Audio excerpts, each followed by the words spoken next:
Dr. Mollica graduated from UMD, New Jersey Dental School. He's Professor Emeritus from the Department of Dentistry and Integrative Medicine at Capital University of Integrative Medicine in Washington, D.C. He's the chairman of the Institutional Review Board at CUIM. He now chairs the IRB for the American College of Integrative Medicine and Dentistry, lectures for a variety of ozone therapy associations around the world. He is now the current president of American Academy of Ozone Therapy, AAO, and holds ozone therapy and dentistry courses 25 to 30 times per year. He's the director at the Wellville Institute for Advanced Oxygen Studies, and he's in private practice in Saddle Brook, New Jersey. Please give a welcome to Dr. Mollica. Okay, so today I want to talk about water, the biology of water. You know, we take water for take it for granted, really. And, you know, we're biologically minded. And one of the fundamental basis for our functionality in multiple ways is, guess what? Water. So water, thou hast not taste, no color, no odor, canst not be defined or relished while ever mysterious. We hope it doesn't have any taste or odor. Not necessary to life, but rather life itself. Thus fillest us with the gratification exceeds the delight of the senses itself. So how can our two primary nutrients in life support the healing process? Biologically minded, our job, and this was beautifully laid out by Michael Gubb, a good pal of mine today, is these fundamental nutrients to support the healing process, because what we're trying to do as biologic types, okay, is support the patient's what? Innate healing processes. We're supporting that. We're removing barriers to the healing process, and we're supporting that. Foundationally, if we metabolize oxygen properly, that's a sign of health and wellness, and also how we use water, and what is water all about. Water, of course, comes in many forms. It's the simplest molecule. It's amazing. It's oxygen and two hydrogen molecules. They have very peculiar properties. Today, if you look for life, NASA looks for life out there. What is it looking for? Water. Okay, they used to say, well, let's look for oxygen, but no, water. Water is the essence of life itself. And like I said, we tend to take it for granted. You know, we don't think about water. It's very available to us. Some countries, man, it's life and death water. But the essence of life is all about water itself. And water is an amazing molecule. I'm on the board of the American Ozone Association, which is all the municipal water guys in the entire world. And they're all engineers. They're all engineers. And I'm the only biology guy there. And it's just weird how I wound up on the board with them. But they're all the engineers. So they're concerned about making the water as clean as possible, using ozone generators the size of this room, okay? Nice, pure, filtering it, all kinds of stuff. And then they take it on the distribution end, and what do they add? Chlorine. Ugh. You know, the funny thing was, I'll tell you a quick story before we roll into this. I said to the president of the organization, Eric Wirt, he runs all the Southern Nevada Water Company. I says, why some places you taste a lot of chlorine in the water? In other places you don't. And he said, well, the further you're away from the distribution point, the less chlorine is there because it's been used up. He says, Phil, the only problem is there's lots of trihalomethanes in the water, which are what? Carcinogenic. So he says, we'll kill you slowly but surely, like we do in dentistry, by the way. Now, the interesting thing before you proceed, the other concept about municipal water is that they're reclaiming water now. The stuff you flush, all that kind of stuff, they filter that out. And they can get so many things out. Do you know what the biggest problem with water is, refiltering it?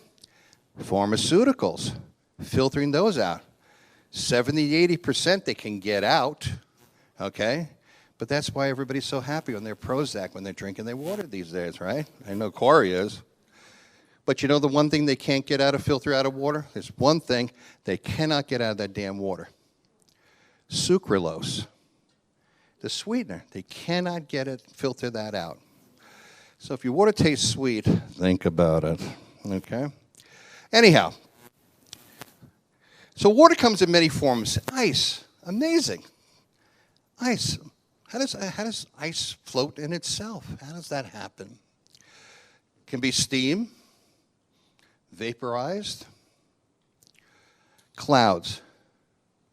Do you ever look at clouds? How did thousands of gallons of water go floating around? How the hell does that happen? Oh, look, looks like Mickey Mouse over there. I mean, amazing, amazing. The same simple molecule. Let me go back. How does a drop of water become round? What creates that? And of course, our oceans, filled with water. We take that for granted. Love to throw a fishing line in there. But how does this happen, this beautiful molecule itself? And of course, we are beautiful swimming pools. Out here, we're jumping in water. It's a beautiful thing. So how does water take on all these different properties itself? And of course, once again, drinking water. And I'm going to repeat this again. A couple of things I'll repeat. But when you think about it, water is the ultimate what? Solvent. The ultimate solvent. It's based on molecular charges on it. So remember, be careful about your drinking water. I've become a water snob lately. Think about water in plastic containers. Is it dissolving that plastic container? Watch that. Keep that in mind.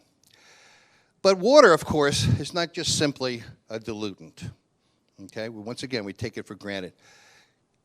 In a physiologic system like the human body, it does amazing things and has amazing transformations. All different type of things go on. It allows for the transport of nutrition, of molecules, hormones, all those interleukins, all those what they call cytokines. Okay, the body, once again, to function in a healthy, happy way, has to speak to itself in a what? A clear, coherent fashion. Speaking what? Cytokinase, right? But that's all based on the purity of the water that allows for those transportations to occur. It lubricates things in the joints. It allows for reactions to go on. Okay? As you well know, if you're trained with ozone, the immune system is based on what? The production of ozone. Okay? The white blood cells produce ozone through a water catalytic pathway that produces ozone within the neutrophils and macrophages. Fantastic. Enables things to move forward. It stabilizes your system so you don't step outside and boil within 30 seconds, which is pretty close here in Arizona, okay? It's a signaling mechanism. It structures us. Our morphology is based historically on how water vortexes itself and structures ourselves. You look at the structure of the heart. Everything is set on a vortex. Everything is intertwined with itself, and it partitions the body. And of course, we can see we're different percentage of water on different aspects of the body itself. But the crazy thing about water has all these crazy different properties on the physics end itself. And it's a high cohesion between the molecules, meaning they love to hang out together. You can't find a single water molecule floating around. It hangs out with everybody, okay? Has a high freezing and melting point. It's got to be really super cold at 32 degrees and below. Okay, a lot of energy pulled out for it to become ice. And how does ice float in water? By the molecular structure. Has a high heat capacity. It can hold heat. I mean, you got to drive a lot of energy in to what? To bring it to that boiling point where the vapors come off itself. And once again, that's associated with the high thermal conductivity and that high latent heat of evaporation. That means a lot of energy has to go in to start those molecules resonating to the point where they become vaporized water. And of course, this works for us in dentistry, is the ultimate excellent solvent based on the small molecular size. Simple things like salt water, How does that work? We'll talk about that in a minute.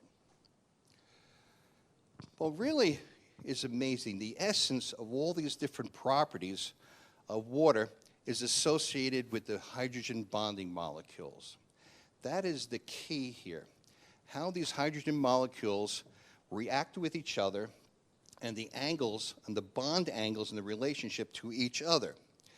Meaning that we know that oxygen has what kind of electrical charge? Similar to ozone, what? Slightly negative charge, right? You know that. The hydrogen molecules have what? Slightly positive.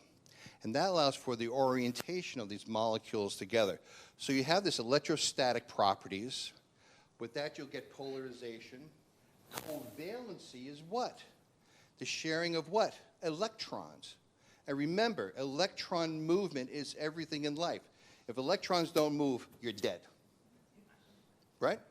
It's all about electron movement. Listen, you know, oxygen-based metabolism is what? The movement, clear movement of electrons. When we shift into what? A fermentation process, our energy levels go down. What do we get? 36 ATP for an oxygen-based metabolism. We shift into, when we get chronic fatigue or these different toxicities, we shift and start burning sugars. We get what, maybe 2 ATP going? A really funky, dirty process. We want to be oxygen-based. And of course, based on the polarities of these molecules, they disperse. They can easily be dispersed back and hold each other within a perfect range of themselves. Electron repulsion, electron clouds. And remember, when we talk about electrons, we're talking about what? Quantum biology. And remember, you are quantum beings. You are energy beings. You just happen to be resonating to a point where we're in this hot, wet suit. And think about this meat suit. How the hell do we function at a certain temperature without electrons moving at the speed of light? Through this water structured pathways, okay? So we're starting to understand the concept of, you're hearing more and more about it, is what? Quantum what? Biology. In a deeper sense. That's the deep undercurrent of life and vitality, that quantum world that makes a significant difference. We talk about the hydrogen concept and the clouds. I think I'm not, everybody hearing me? I don't need this thing on. I'll sing a song later. That's another story. Thank you, ladies and gentlemen. Anyhow. Bill, sorry. Can I have you do that for the recording, Bill? Just a minute. No. All right. Thank you very much. Thank you, ladies and gentlemen. Anyhow, so I saw this, and I started to realize the higher energy levels, the higher activity, the resonation of water molecules is based around those hydrogen molecules, and these different clouds of electrons occur at a higher resonance. Because remember, the human body does what? It resonates, okay? It resonates. Your cell membranes are constantly what?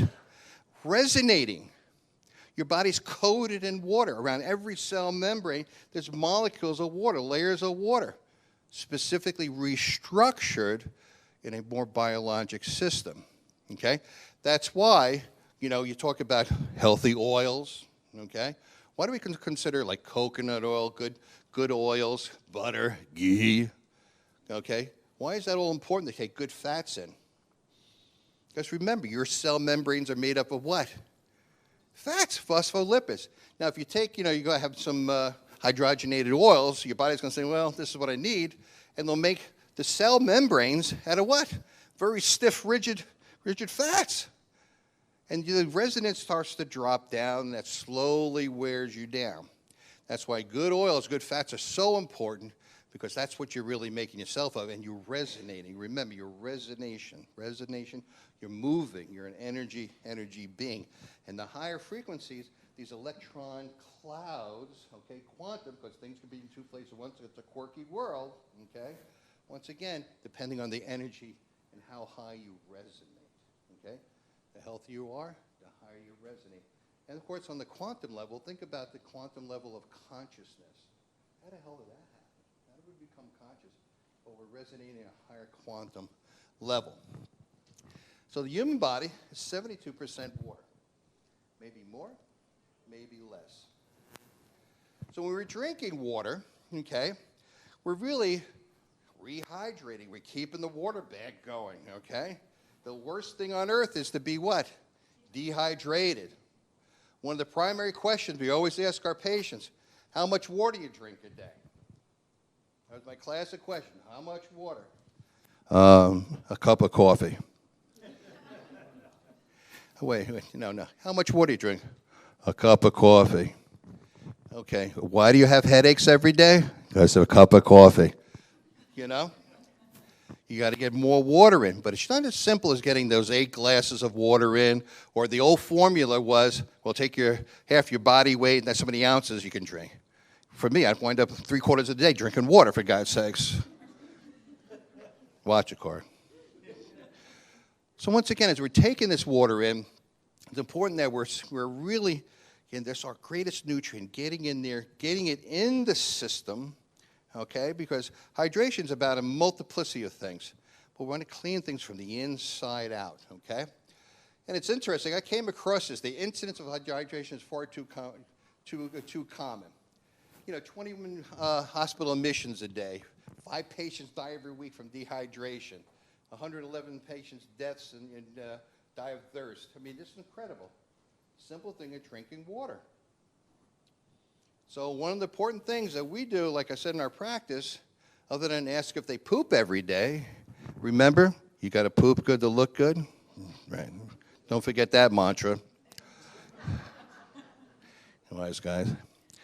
Drinking your water. But it's not as simple as that. So there's 10 times, we see hydration, of course. When you're thirsty already, well, you're a little dehydrated. Dry mouth, weakness, headaches, dizziness, increased heart rate, confusion, constipation, dark-colored urine, muscle cramps, all those. Plus also, think about the patients that come in and they're taking a bag of what? Pharmaceuticals. Boy, are they toxic as hell. Or they come in, I eat nothing but organic food. I have all these bag full of supplements I take. And guess what? If they're not well hydrated, it's not going to work. You're not going to transport these things. You're going to wind up having the greatest poop in the world. Okay? Nice fertilizer itself. So when we absorb water in our system, we drink it down, it's absorbed in the GI tract. Okay? It's absorbed in the GI tract, small intestine and large intestine. Large intestine, of course, does a lot of reabsorption and also pulls all those beautiful minerals and electrolytes out of the water, which is critically important. So that's where the reabsorption of the water comes in. But why is this hydration essential? Well, hydration, of course, keeps you moist. That's for sure. But it gives you energy. Water is a source of energy. And I'm going to show you how you energize water. It's the greatest energy source known to us. It tells our cells what to do. Water, you can put information in. Do you ever hear about homeopathy? That's putting information. The water structure changes and imprints that information. Information put in structured water. Water has information in it, okay? And of course, once again, it signals your body what to do in a clear, coherent fashion. Once again, it carries information, organizes your body, of course, and of course, organizes the sequence of events. Once again, the key to success for your health and wellness is being clear, coherent information. That's the highest energy form you can give to any biologic system is information. And water is the key to that. So it works from the inside out. We know that. You can overcome fatigue and focus, easy fluid movement, okay? Helps digestion, that's for sure. And most important in one way is get rid of those metabolic wastes, okay? Because through metabolism, it is an exhaust system. We're going to wash those contaminants out of our. So if you're doing detoxification, I'm detoxifying. Hydration is the cornerstone to success with that. And when we do detoxification, what are we detoxifying or alkalinizing? Your extracellular matrix. That's one of the key elements.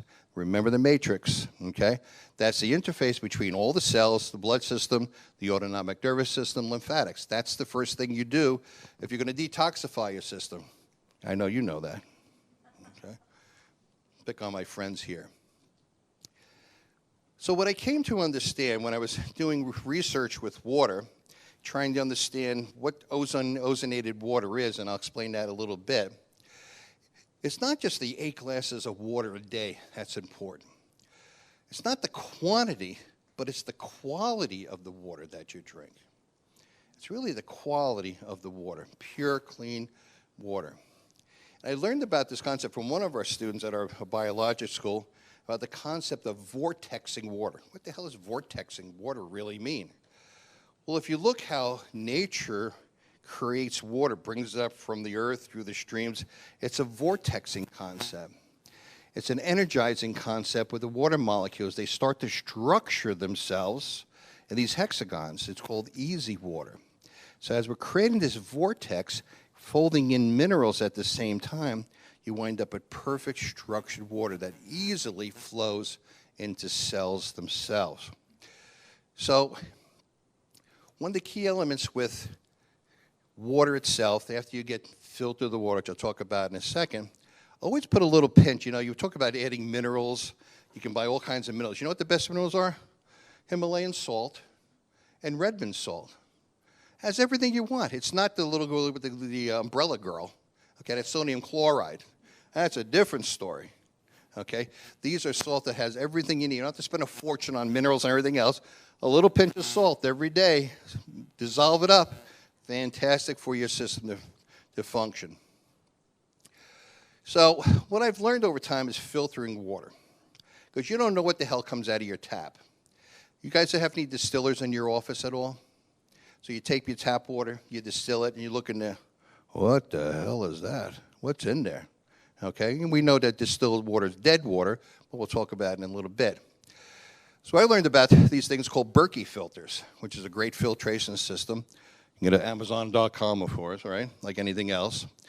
And it really filters out all the chemicals, bugs, whatever comes through the tap. Because once again, they send out the pure water, they dump chlorine to it. In New Jersey, they put some ammonia in there. Who the hell knows what? Clean your system out, I guess. And also, once again, the distribution lines, how old they are.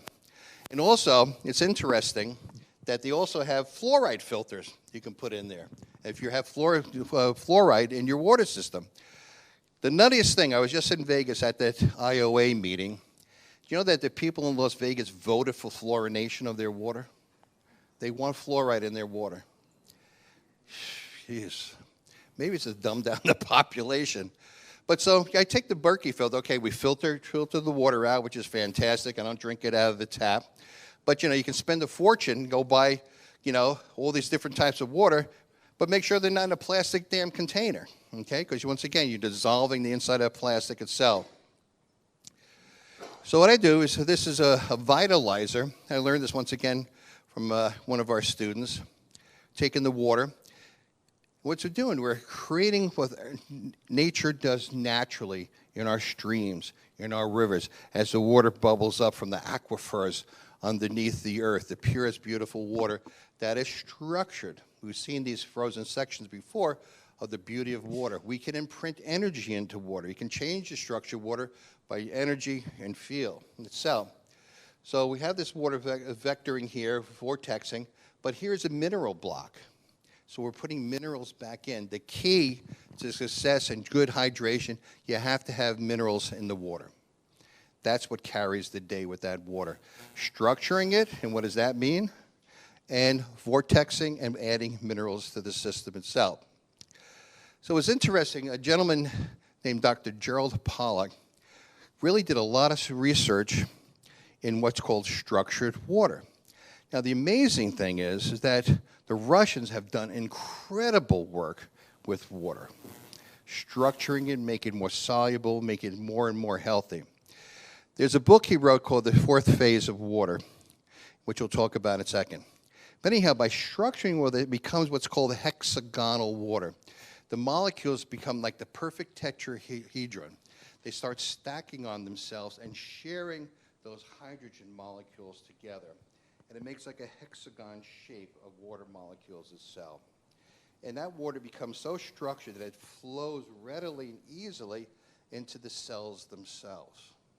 So the process of detoxification, normal function, because remember, if you're doing detoxification, all you're doing is what the body does naturally.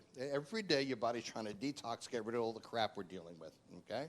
Years ago, what was the biggest problem in the 1800s? Sanitation, right? Sanitation was a big deal. What's the problem today? Environmentals. All the things we deal with. How the hell you get that stuff out? Hydration in a proper way. So the human body, I believe, the water is structured in this hexagonal way. If you're drinking regular type of tap water and stuff, your body has to put a lot of energy in to actually restructure those molecules so it can get it in. It has to do the work, but if you do the work for it, it becomes energy. Remember, your cells are nothing but little batteries, and you're recharging the body by putting this energetic water in. You're recharging those batteries. You'll pee a lot more, but it's okay. All right. So this is a great book that you all should read, because the fundamental thing in biologics, okay, and your patients is understanding this hydration and understanding this fourth phase of water. We know, talked about solid, ice, okay, vapor, et cetera, and liquid itself. But this fourth phase is where, once again, it's all based on the quantum concepts of how these hydrogen molecules interact with each other. So what happens is now, instead of H2O, when you structure this water by vortexing it with minerals, it becomes H3O2. It becomes a hexagon of water, a structured water, which is true, beautiful, biologically ready water itself. Okay? It allows for easier alkalinity, because everyone's trying to be, I want to alkalinize myself, man. I don't want to get all these diseases. I want alkaline, okay? Structure your damn water, okay? It has a state between solid and liquid. Your body determines it. When you add water like this into your system, it could be liquid. It could be a gel form. Water becomes gel. And the reality is water acts as a crystal. That's why you have this almost like a cosmic antenna. And your cosmic antenna is what? Water. Water is your cosmic antenna to the rest of the quantum world. Magnetized structured water, reduction in blood glucose levels, and damaging DNA. I want my telomeres to get as long as possible. You know, I'm telomere crazy these days. You want them to be, just to hang around for a while? Clean, structured water. So once again, with structured water, the benefits, our cells recover when they're stressed, which is every day. And it increases and supports the natural detoxification processes in the human body or biologic system itself. It balances metabolism and stress response, okay? And increases bioavailability of different, nutrients, hormones, cytokines throughout the body. Well-hydrated, water-structured body is open and it easily heals itself. Now, believe it or not, 99% of the molecules in your body are water. Everything is coated with water molecules. Every cell, every part of your body has a coating of this structure, easy water, this structured water. We can make it easy for ourselves by making the structured water prior, or the body has to do that energetically to change that. So once again, water molecules surround every single cell. Without that, we don't function well at all. And here's the rationale behind getting into cells themselves. It's all about polarity, positive and negative itself. Things called aquapores. Your cells are smart. Where's the intelligence of a cell anyhow? Membrane. Now you're talking. Exactly. Membrane. Not the nucleus, by the way. It's a protein factory, okay? Instructions come, the intelligence is the cell membrane. So you have these aquapores that have a certain polarity to them. And here's unstructured water. It's rather chaotic. Once you have this structured water in this hexagonal, structure, it easily, readily flows through this polarity field into the cell itself. Once again, it enters the cell. It's not like liquid out of a container. It becomes almost gel-like, crystalline-like. Radio frequencies resonating, it resonates and resonates and resonates with us itself. So don't make a habit, in other words, of drinking distilled water. Distilled water, you take it. It's fantastic for kind of washing stuff, and I'll show you how to do it with ozone in a minute. But it's not designed really to be drinking unless you want to pull, if you have gout or something, pull crystals, urea crystals out. You can take that with cherry juice. Okay, fine. But it's biologically dead water. And once again, that biology is based on the relationship of those hydrogen molecules. If you say you take tap water, you distill it, okay? What happens as you distill it, becomes vapor. The bond angle pops out to about 120 degrees, okay? As it cools down, it collapses back down to 101 degrees. That does nothing for you, okay? Healthy water, it's about 106 degrees, but structured water runs about 109.5. That's the perfect structure, tetrahedron stacking of water with those hexagonal shape. So distilled water is great for placing stuff in, but don't make a habit of drinking distilled water all the time. It's biologically not reactive. So I put this slide in, water as a universal solvent itself, applications in dentistry we're going to touch on now. I always wondered, what the hell does dissolving a salt mean? Basically, once again, it's the polarity thing, okay? You can have sodium and potassium ions have different charges, and you can see the orientation. The sodium ion has a positive charge, so the orientation shifts around where the oxygen molecules rotate around and entrap it here. And the same thing with the chloride ion, where, once again, those slightly positively charged hydrogen molecules orientate, surround it, entrap it, okay? And that becomes basically dissolved sodium fluoride. What's more important, once again, when you think about a Himalayan salt or a Redmond salt that have tons of minerals, it's still the same process, okay? All those minerals have different polarities. They'll be entrapped around the water molecules themselves and readily brought into the biologic system, which is us itself. So, learning from my ozone mass infusion guys, they have these huge ozone generators that drive the ozone into that. And since, my background is a lot with ozone itself, so how do we get ozone into that we can bring into our daily practice every day? Because once again, you take the ultimate solvent, you add a great disinfectant component, you have an incredible tool for even your dental instruments themselves. Instead of spraying all that aerosol, our world is aerosol, think about incorporating ozonated water into your dental units themselves. But what does that really mean? So why ozonated water? What is that really all about itself? So we did some studies going back a little ways, took dental handpiece, sprayed it, did some basic microbiology, and ooh, man, some creepy stuff's come out of your dental unit. You know what I mean, Bill? Yeah, you know what I mean. So when we're there drilling, we got our mask on, so you're safe from everything, right? Yeah. Yeah, okay. Anyhow, so you're drilling away, and listen, I remember back in dental school, the big movie was they put this dye in the dental unit itself, and the guy drilled all day long. At the end of the night, they illuminated the room with ultraviolet light or whatever the hell, dark field light. The whole room glowed with the crap coating everything. It coats the walls. Guess what? You're getting coated too. You want this growing on you? Ooh, that would creep you out. So anyhow, so my question is, what the hell is ozonated water? For years, I've been training dentists for years in ozone. I'm saying, well, ozonated water is fantastic. We know it's fantastic, all these wonderful studies. What the hell does it mean? Well, through the studies and working with these engineers, came to realize, once again, it's all about polarity and the hydrogen molecules. What happens, you basically have a molecular trap where the ozone molecules, of course, has a negative charge. It gets electrically locked in, surrounded by these hydrogen molecules. This is another way for structuring your water.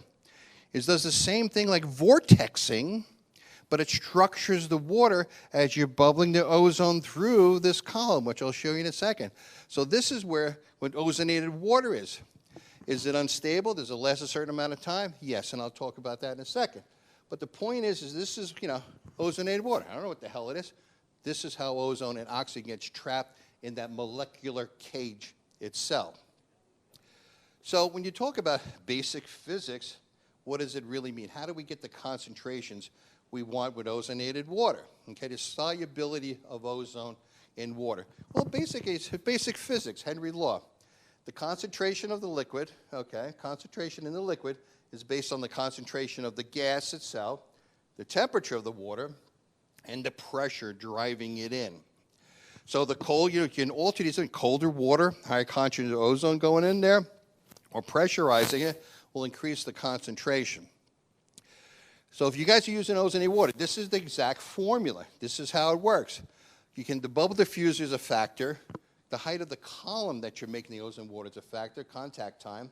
But we found that we did testing. The ozone water, no matter what size you're using, within 6 minutes, it's saturated. It's that reactive. I used to say, 20 minutes, a half hour. I don't know what the hell to say. Sounded good. But testing it, got to make it up as you go. You know that. You know what I mean, Bill? He's asleep already. God, what's on that thing? Anyhow, of course, the pH around 7. And the temperature. The colder the water, okay, the less molecular resonance going on, the more ozone you're going to entrap in there, less movement of those water.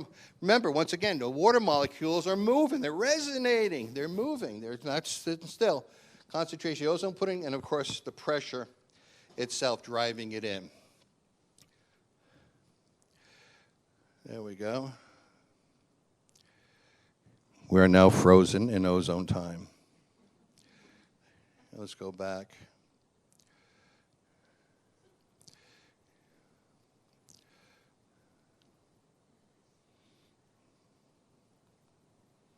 There we go. There we go. So this is called the German WAG, a friend of mine from Germany that she makes incredible ozone generators, ridiculously priced. This is a column that, once again, you see the size of the bubbles, the length of the ozone being entrapped in there. And remember, we're only bubbling through, about 100 micrograms. So if you have an ozone generator, make sure you turn it up to the highest concentration of ozone, okay? Because you're only going to get a certain percentage in the water itself. So this is the German WAG. So it has nice bubbles, and it works that way. I call this the spaceship. This is a self-contained ozone generator. It measures the ozone coming out, measures when it's totally saturated. But I said to her, who makes this thing, I said, for $10,000, I don't know what I would pay that, versus just getting a nice column for a few $100s. Once again, you can see we're making ozonated water, the column, the pressure associated with that. And this is from longevity, another column. Once again, not all the ozone gas is absorbed into the water. It off-gasses, and this is where you have a destructor. And it's not aquarium charcoal, by the way. It's actually a permanganate. So it converts the ozone back into oxygen itself. So there's a different type of columns we were testing to see the efficiency of each of them. And this is more of a commercial type of process, where by pinching down, this is called the Venturi effect, it actually increases the pressure component of the Henry's formula, driving the ozone into the water itself. So if you look at the solubility of ozone in water, the absorption, the ability for water to get entrapped in the ozone, if you increase the pressure, drive it in, of course, we're getting higher concentrations. So the higher pressure, driving the concentrations in there. Now, this one study we're doing here, once again, we did different things. We had different concentrations, 80 micrograms, 42 micrograms, and 10 micrograms. And of course, you can see where lower concentrations wind up with lower concentrations of ozone in the water. But what's important here, once again, within 5 or 6 minutes, that was saturation point. So you don't have to bubble ozone all day long, okay, 20 minutes, 30 minutes. Now, 5, 6 minutes, you got full, complete concentration of the ozone itself. And once again, here we're looking at the quality of the water per se. My German friends love distilled water, distilling. No matter what you can do, you can distill it 3 or 4 times. There's always something in the water. You can't get 100% pure water. Pretty much impossible. And the reason is that with ozone, it's so reactive that anything in the water it's going to react with and lower the concentration of the ozone in the water itself. So once again, we can see within 5, 6 minutes, reach saturation point, Here we have biodistilled at 20 degrees. Okay, we're up around 20 micrograms. Here, it's colder water, okay, colder water, less resonating of the water itself, higher concentration. And here, tap water, of course, with all the wonderful things swimming around the tap water, the ozone's going to react with and get the lower concentration itself. And here, once again, temperature, obvious. Once again, the colder the water, the things slow down, the more you can drive the ozone in. Also, if you make an ozonated water, you're giving it to your patients, and you want to save some, you make it 5 or 6 minutes, put it in a mason jar, lock it up, and you can put it in your refrigerator. The ozone will be fine for about 3-4 days, okay? But after that, you know, for rinsing or home care for the patient. But after that, don't throw the water out. It's perfectly what? Structured water. It's very wet water. Very wet water. Low solubility there, okay? So once again, the colder the water, the more ozone we can drive in. Those are the factors. So nice, cool, clean water, 6 minutes. You have a beautiful, beautiful disinfectant property without all the crazy-ass chemicals we're tossing around in the dental chair. So the other thing, because what we do is for me, love putting, you know, we all have those little tanks attached to our units, or most of us do. Those little side tanks we load up with water or whatever the hell we put in there, weird chemicals in there. Don't do that. Take your fresh ozonated water, put it in those tanks. The studies have shown again and again with, you know, distilled water, even biodistilled water, you're still going to get, you know, a good concentration of water. 6 hours is about the half-life. So let's say you're typically going to have 20 plus micrograms of ozone in your water. At 6 or 7 hours later, you're still down to around 10 micrograms. It's incredibly a disinfectant, keeps those lines super clean, which I'll show you in a few minutes how creepy, you know, dental lines are, okay? So by adding ozonated water in when you're doing your aerosol, which is everything, guess what? You're disinfecting everything, you're desensitizing everything, and you're also not breathing all this crap in, okay? Very, very important. So the most important thing about therapeutic use of ozonated water, it's a super strong solvent, it's a disinfectant property, and it's used for rinsing. Don't inject what? Ozonated water. You wash things, you wash wounds out. I mean, some of the crazy wounds we're seeing today, you know, that are antibiotic resistant, they're not resistant to ozonated water and ozone itself, okay? These are all bisphosphonate cases that I've dealt with. You rinse those wounds out with ozonated water, and you can give them ozonated water to take home and do home care with itself. The only thing you inject is what? Ozone gas, okay? So why buy distilled water? Once again, ozone is so reactive that any contaminants, okay, will decrease the ozone concentration. That's a fact, okay? So, for example, okay, a lot of you have ozone units, you work in your office. If you crank up your unit, let's say a 1/4 liter flow, that's fine. You don't need much more than that. At 100 micrograms per cc, a 6-minute exposure, okay, distilled water, okay, cool room temperature water, it's going to give you around 20% absorption and probably more. 20% absorption. So once again, you're going to have 20 plus micrograms per cc of water, okay? And that's going to last, you know, the half-life is about 6 hours. Also what's important is the next day, if you still have some water left over, don't throw it out. Just top it off with more fresh ozonated water. Once again, that water is a beautiful what? Still a great solvent, okay? Great solvent itself. Okay. Let me go back. There we go.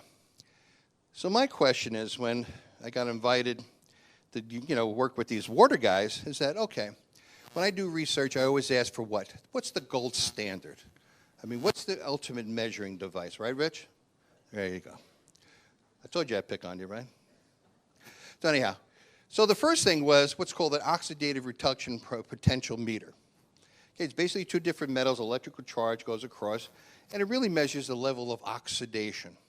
And when they do this as typical kind of a field test itself, you know, when they have these readings, you know, agriculture all the way up to therapeutic use of water. It becomes therapeutic at a certain level. Water sterilization from swimming pools, et cetera. So we started out with that. So we looked at the different instruments itself. Once again, the typical, you know, the Ellermeyer flask with the little single bubble, and we had about 487 millivolts there. The WOG itself, these were all up to therapeutic levels. Because once again, had a nice column, small bubbles, pressurized from the side, and high concentration of ozone itself. It's okay, so that looks pretty good.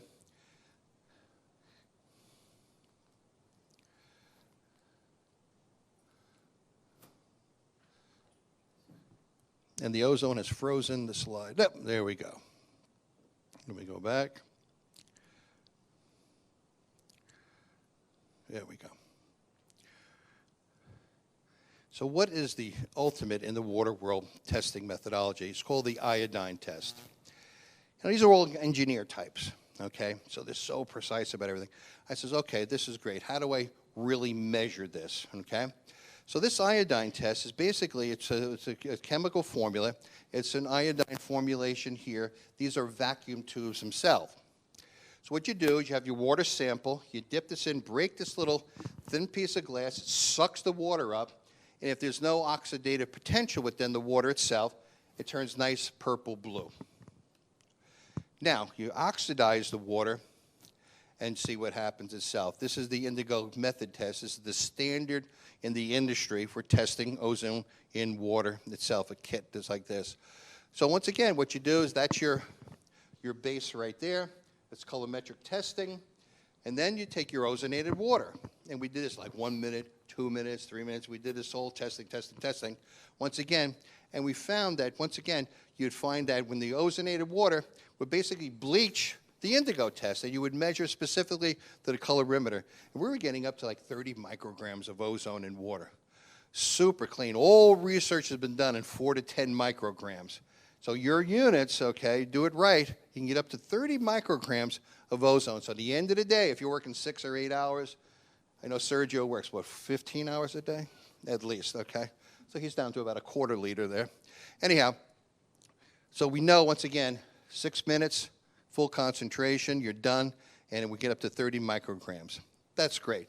So we know ozonated water has all the properties of ozone, disinfectant properties, viruses, fungus, parasites, even COVID can get killed with ozone. Ooh, okay? Eee. Anyhow, so biofilm in the dental office. This has been a real problem itself. So here's my little containers. I have, of course, my Pellegrino body. I was lecturing in Italy. So in respect for my Italian friends, I put the Pellegrino on there. Well, once again, so filling up these containers, okay, with those fresh ozonated water, when I'm doing all the aerosols, drilling, Cavitron, piezo, all that stuff, I'm using ozonated water. Cleaning everything as I go. And the beautiful perio. I mean, perio, soft tissue responds to ozone incredibly well itself. So once again, don't throw that water out, okay? Don't throw that water out itself. So back in 6, we decided to do a little study with a friend of mine down in Brazil, and we started looking at typical dental line. This is what's in your dental line, by the way. Not Rich's line, of course, okay? But here, okay, so we started making ozonated water and run through the system and clean those systems out itself, the before and after itself. This is what you're growing in the typical dental line. You want to prevent that, or you're breathing this every day? I'll pass on it. Simple, ozonated water. You can add all those bizarro chemicals, those tablets, all kinds of crap in there. I'm telling you, you're poisoning yourself even more, okay? Once again, these are bacterial microbiologic studies done. And remember one thing, this other thing I learned working with these ozone guys, we deal with a lot of microbiologists at the University of Arizona. We're doing some work with them. And you realize in the microbiology world, we know that less than 1% of all the microbes in the world, less than 1%. There's a lot of things we don't know. And you have to grow them and measure them. Otherwise, we don't know what the hell we're growing. Once again, the before and after itself. It's not going to clog up your units.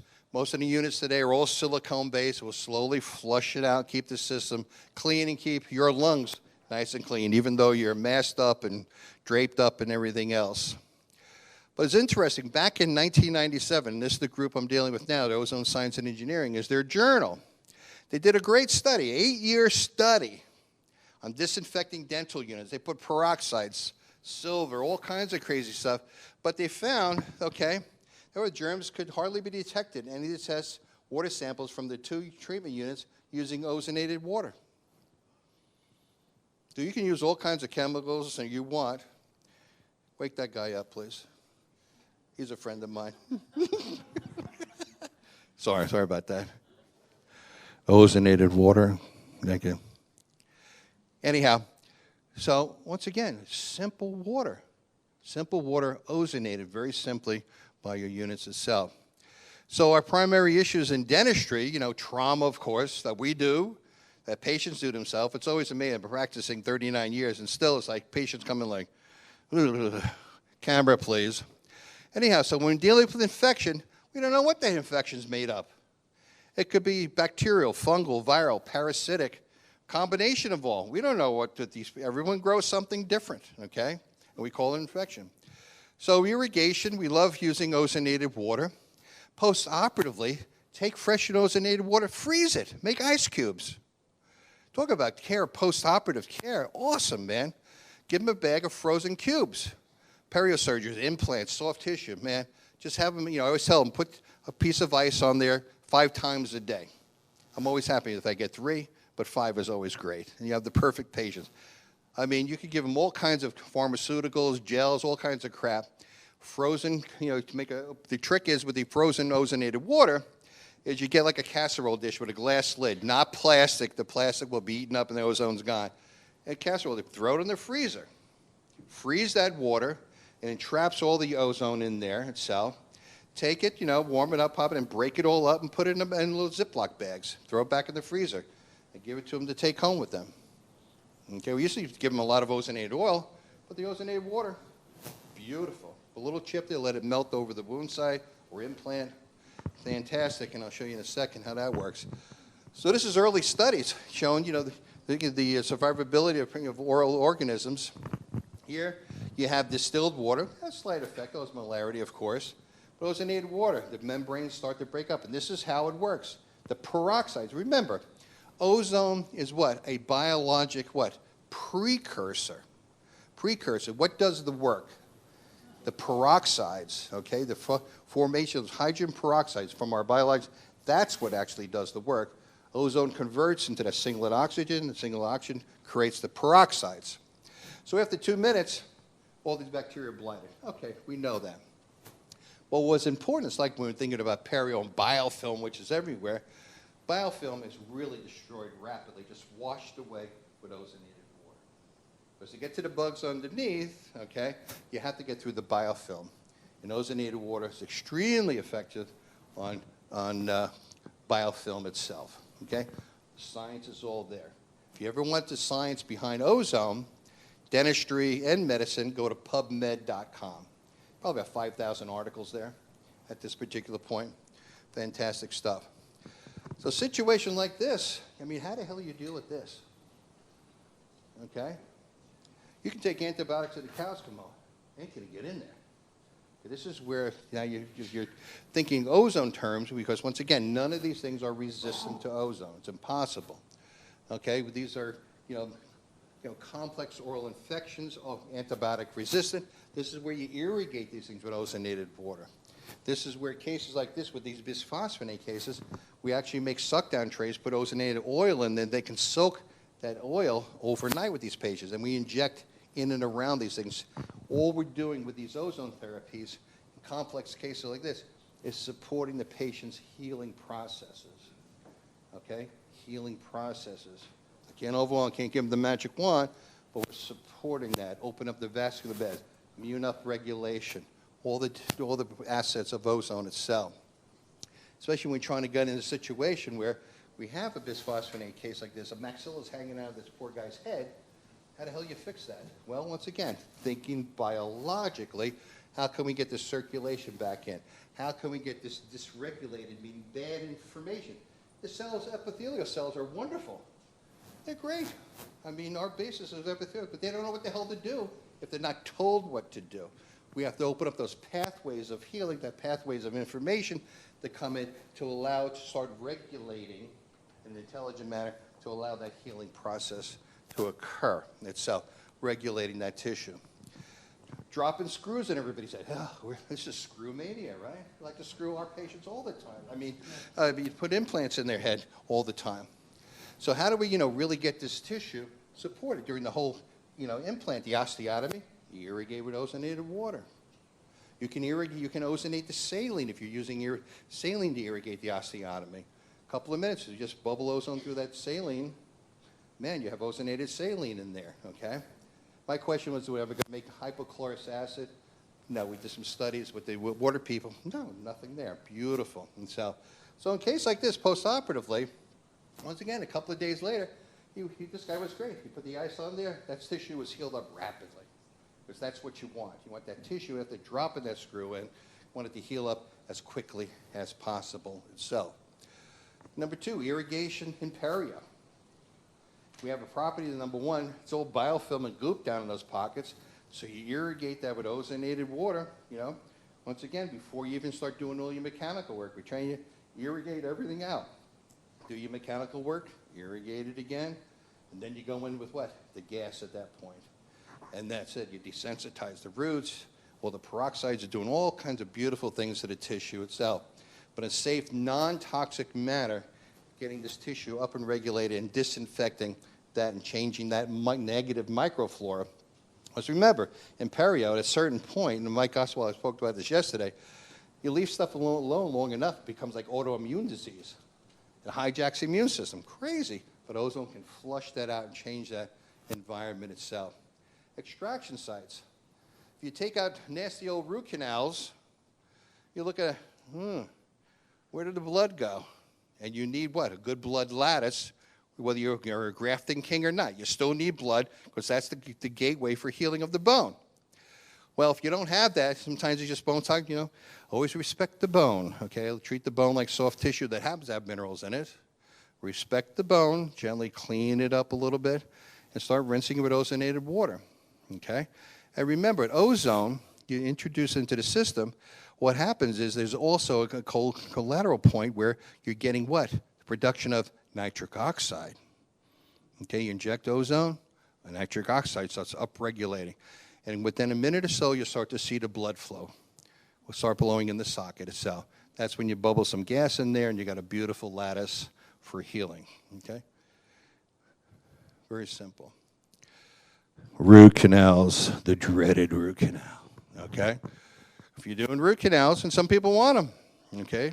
Whether you agree with them or not, one of the big advances, a big testing we did years ago at Boyd Haley had an incredible, what's called the Topaz test, that we did a lot of root canals for toxicity with root canals. It's always the problem with root canals, okay?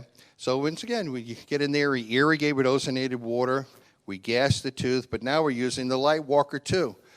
With ozonated water, it's really cleaning out these root canals, at least giving them a chance to survive, okay? Once again, root canals with ozone. So ozone, in all its forms, its delivery can become an indispensable part of dental practice for sure itself. And here we go. And water brings life to everything. Thank you, Dr. Mollica. It was a wonderful presentation on water.